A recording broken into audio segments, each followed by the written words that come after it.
Esta siguiente historia que estoy a punto de compartirles, al menos para mí, es una, si no la más, aterradora que he contado en lo que respecta al tema de brujería. Muchos de nosotros sabemos que la brujería se lleva a cabo por varios motivos, ya sea por envidias, por celos, por amor, por despecho. Hay muchos motivos por los cuales una persona elija hacerle el mal a otra mediante estos métodos, pero resulta bastante aterrador, podríamos decirlo, cuando esta persona a la que te quiere hacer daño está tan enfocada en hacértelo que incluso no está satisfecha cuando tú falleces. Hay algunas personas que no importa que una persona fallezca o ya no esté en este mundo, su odio es tal contra aquella persona que decide seguir haciéndole el mal, ya sea a su familia o a esta misma persona en el más allá. El siguiente relato es algo sorprendente, pero también muy tenebroso. Espero que lo disfruten. La chica que me lo mandó quiere que su nombre se mantenga en anónimo y, por ende, dijo que le diera un nombre ficticio. Ella se llamará Luisa, o así me referiré en ella en esta historia,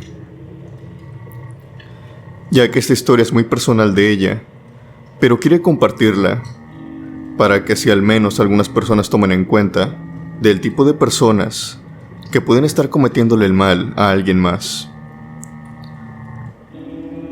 Luisa acababa de pasar por uno de los peores momentos en lo que una persona puede vivir, sobre todo si es una persona muy de familia. Luisa acababa de perder a su padre. Tenía aproximadamente algunos 3 meses de que él había fallecido. Ella, por obvias razones, ya no lloraba, pero se sentía muy triste cada vez que visitaba ciertos lugares que su padre frecuentaba. Ella iba cada fin de semana que podía, o incluso entre semana. No dejaba pasar un día en la semana que no fuera al cementerio a platicar un rato con él, cuando de pronto, una noche sin previo aviso, una noche que creyó era normal como otras tantas, empezó a soñar con su padre. En el sueño, su padre se encontraba en su casa, en la casa donde ella había crecido, donde habían crecido sus hermanos. Él se encontraba sentado en aquella sala, una sala muy humilde. Estaba rodeado de oscuridad. No había ni una sola luz. Luisa reconoce el lugar, ya que ahí pasó parte de su infancia. Luisa nos explica que esa parte donde soñaba su padre sentado era actualmente, cuando pasó esta historia hace apenas un año, ahora era el sótano. Su casa había ido creciendo, se había ido modernizando, y como otras tantas casas de familias, habían cambiado ciertas cosas. Habían cambiado el sitio de la sala, el sitio del baño, pero reconocía muy bien aquella parte de la casa y veía a su padre sentado en aquella oscuridad, y reafirmó que se trataba de él cuando le dijo: Luisa, necesito tu ayuda. No puedo irme de la casa. Algo me está reteniendo y me persigue. No veo dónde estoy, ni sé a dónde me dirijo, pero cada vez que trato de salir, aquella cosa me lo niega. Luisa no soñó esto solamente una vez, lo soñó 2, 3, 4 veces. Todas las noches soñaba lo mismo, por lo que al soñar todas las noches lo mismo, obviamente en cada sueño esto variaba, las palabras eran las mismas, pero Luisa en determinado momento decidió pasear por toda la casa. Reconocía todo, era una casa de sus comienzos, cuando ella era una niña, y vio que entre la casa había alguien más. Había un hombre mitad hombre, mitad cabra, que caminaba por los pasillos, y su padre le decía que precisamente aquella cosa no lo dejaba salir, y que no podía ver entre tanta oscuridad. Era como si su padre estuviera atrapado en una especie de limbo después de haber fallecido. Luisa piensa obviamente que estos sueños han pasado ya de ser algo curiosos, algo extraños, a pasar a ser completamente terroríficos, por lo que empieza a contarle a sus hermanos. Sus hermanos también tienen la pérdida de su padre, pero le dicen que a lo mejor es solamente pesadillas. Que ella, al vivir más tiempo con él, de seguro le pegó más su fallecimiento, así que trate de controlar más que nada todos sus pensamientos entre el día. Uno de sus hermanos le dijo que a lo mejor quería luz, así que le dijo que le prendiera una veladora, que él también lo iba a hacer. Pero a pesar de esto, los sueños no pararon. Continuaban y continuaban. En determinado momento, al pasar una semana, Luisa, como cada semana que ella procuraba ir los fines de semana, fue al cementerio y notó la tumba de su padre algo extraña. Ella dice que siempre han sido una familia pues muy humilde, que entre todos estaban ahorrando para poder comprarle a su padre una lápida, que no estaban pasando por el mejor momento económico, pero que habían hecho sus mejores esfuerzos por darles santa sepultura, y que lo que reposaba arriba de la tumba de su padre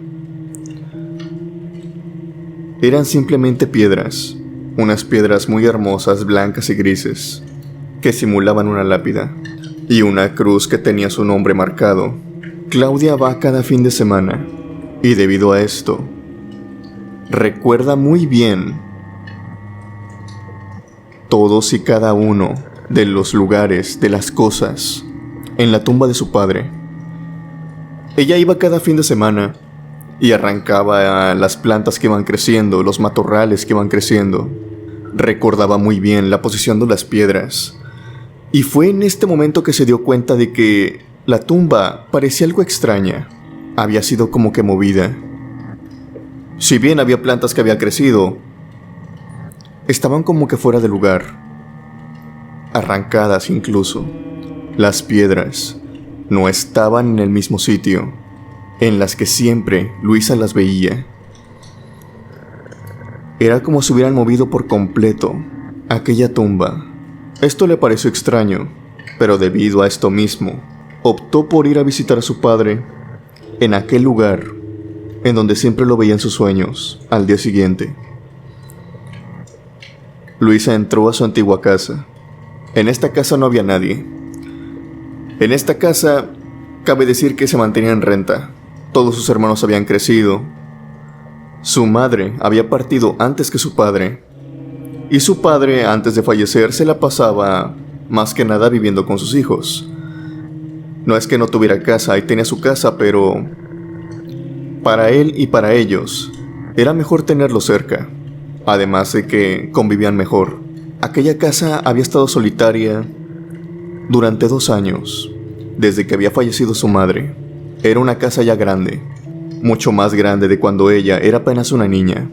Bajó al sótano y caminó por todo el piso de tierra hasta que llegó por fin al lugar donde veía a su padre en los sueños. Ella trató de hablar con él, le dio bastante sentimiento, pero esto solamente duró unos minutos, porque Luisa captó inmediatamente un olor extraño que provenía del sótano. Ella dice que era un olor algo raro, un olor como a plantas, un olor como a varios brebajes. Ella dice que no era suciedad, que no era ese típico olor como a polvo aguardado que tendría que tener el sótano. Era un olor diferente. Y simplemente estaba concentrado en aquella parte de la casa, en aquella parte del sótano. A ver, sí pueden ser pesadillas lo que está soñando Luisa, pero ella empezó a unir cabos. Esto es demasiada coincidencia como para pensar que no está pasando nada, algo está pasando. Y mi padre, entre sueños, me está pidiendo ayuda, algo le está pasando. Luisa continúa teniendo estos extraños sueños, hasta que opta por contratar a alguien que era conocida por ser medium, Y por trabajar en este tipo de cosas, al llegar lo más pronto posible, esta mujer le dijo que algo malo estaba pasando en la casa. Que en sí no era para la casa, era para alguien.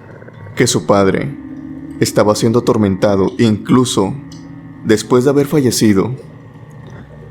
Que esto no era cosa de alguien inexperto, que esto no era cosa de cualquier bruja que ofrecía sus trabajos en cualquier lugar, que esto había sido hecho por alguien muy poderosa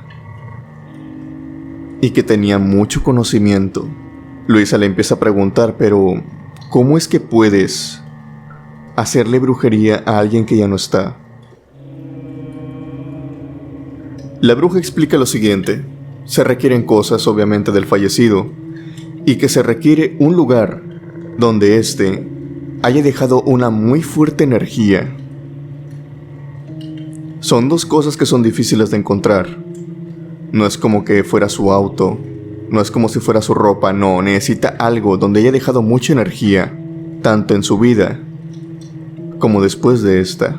Su casa había estado sola durante 2 años y había sido el lugar perfecto para llevar a cabo este trabajo. Luisa va de nuevo al sótano, baja y empieza a buscar. De seguro aquí hay alguna prenda, de seguro aquí hay veladoras, no, de seguro aquí hay algún artilugio de brujería. Como estamos acostumbrados a ver cómo son los conjuros de brujería, cómo son los trabajos. Pero ella no ve nada.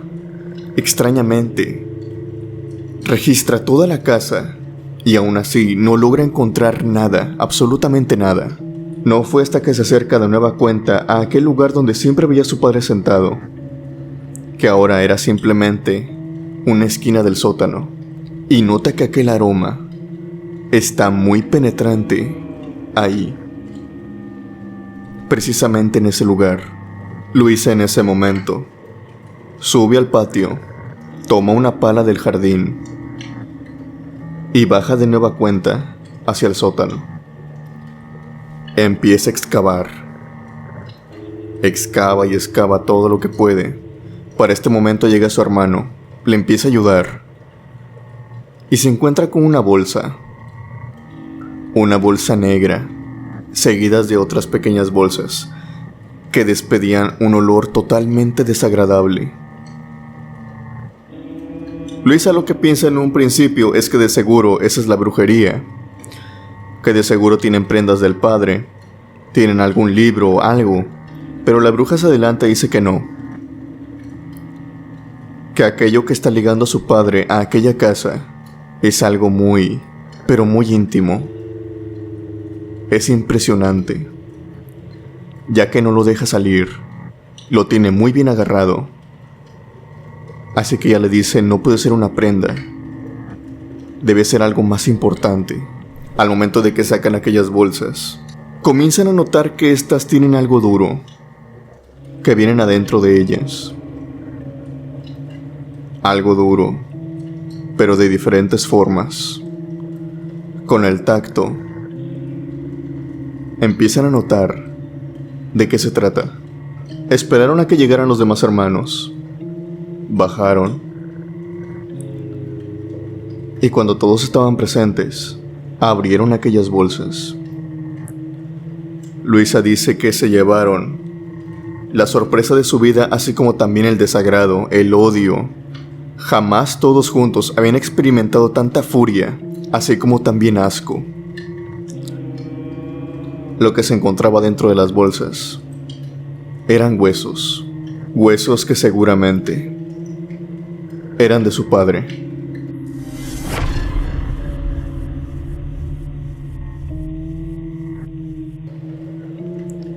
Fueron al cementerio, totalmente enojados, desenterraron el cuerpo de su padre. Abrieron el ataúd y el olor que expedió fue totalmente desagradable. Todavía era un cuerpo que estaba en algunos momentos de descomposición y los huesos habían faltado. Alguien había entrado al cementerio, había desenterrado la tumba y le había quitado varios huesos a aquel cuerpo difunto. Obviamente, esto no pudo haber sido labor de una sola persona, sino de varias. Se empezó a hacer el revuelo, y el cementerio se hizo cargo. Pusieron más seguridad. Luisa no olvida esta experiencia. La bruja hizo lo suyo. Hizo algo de sanación, y gracias a que los huesos de su padre ya no se encontraban en su casa, finalmente Luisa pudo dejar de soñar con él.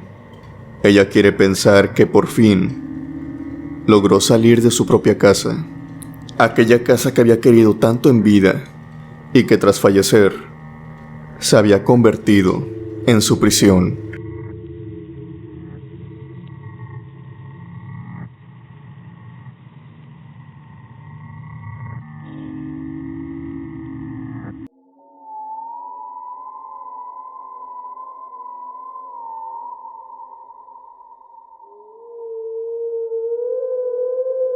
Este siguiente relato viene de parte de Álvaro Gómez. Álvaro se dedicó durante un tiempo a una empresa de limpieza. Es una de esas empresas que contratan para ir a limpiar oficinas, ir a limpiar casas, edificios, etc, etc, etc.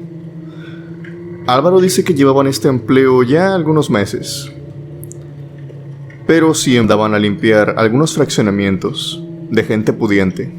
Y en estos fraccionamientos, obviamente, pues, por lo regular las personas querían que fueran a limpiar cuando ellos no estaban. Más que nada que hay un cierto tipo de personas que les gusta mucho su privacidad.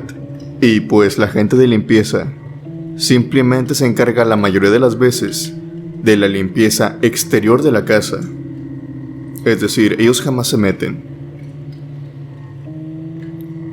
Por eso es que algunas personas decidían que limpiaran su casa mientras ellos salían en fin de semana o en otros días. Llegaban y la casa ya estaba limpia. Esto era muy normal para Álvaro, cuando de pronto un cliente llamó a esta empresa. Un cliente ya que era de años pasados. Álvaro había hablado con él extrañamente algunas, rara vez, 5 ocasiones, 6 ocasiones. Y lo recuerda muy bien ya que tiene unas facciones muy singulares. Él recuerda que este hombre estaba casado con una esposa de su misma edad. Tenía 3 hijos y que, pues, ante todo, se les veía muy felices. Al verlos se saludaron a la distancia y Álvaro continuó con su trabajo como siempre. En aquella ocasión ellos tenían que hacer algún trabajo de jardinería y limpiar alguna piscina.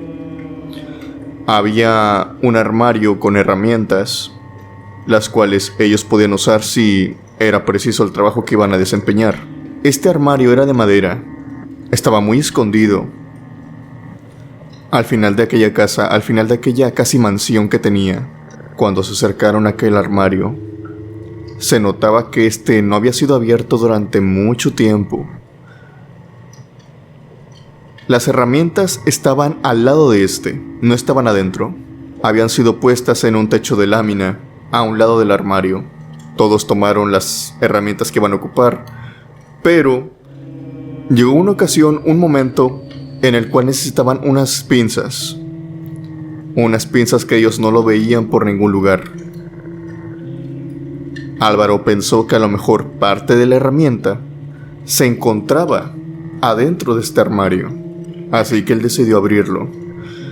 Este armario contaba con un candado. En principio pensó que a lo mejor ya no se podía llevar a cabo el trabajo porque había un candado, pero el candado estaba muy oxidado. Tan solo forcejeó un poco y consiguió liberarlo. Obviamente se podría decir que fue un accidente.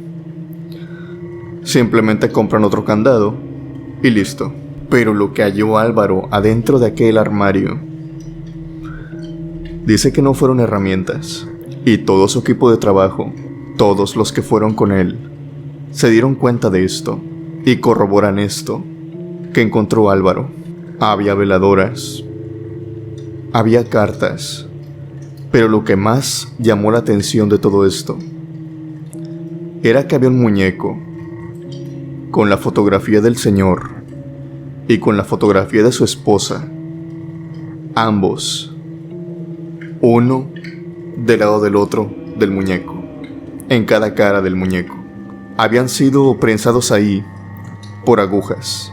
Parecía un muñeco vudú. Esto también a la par de que había fotografías de los niños y más fotografías del esposo.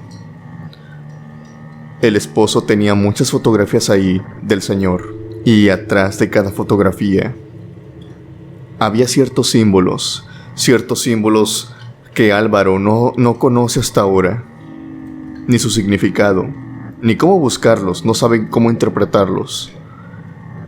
Pero lo que sí encontró a un lado de una fotografía, esta oración es algo larga, pero él me la resumió básicamente a grosso modo lo que trataba de decir esta inscripción, y se las diré a continuación. Te ato a mí, para que me seas fiel a mí, para que no tengas ojos ni para tu esposa, ni para tus hijos.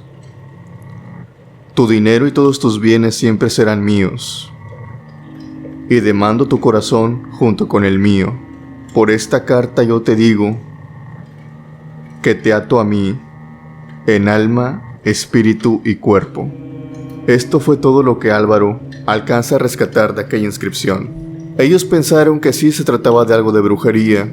Muchos se alarmaron, pero Álvaro dice que no cree mucho en estas cosas. Y si la mujer le estaba haciendo brujería, pues allá ella, ¿no? Ya se encontraba casado con ella. No le haya mucho sentido a que siga haciéndole brujería a su actual marido. Aunque claro, ¿cómo es que una mujer se referiría a ella como su esposa? ¿Cómo es que ella se referiría a sus hijos de esa manera?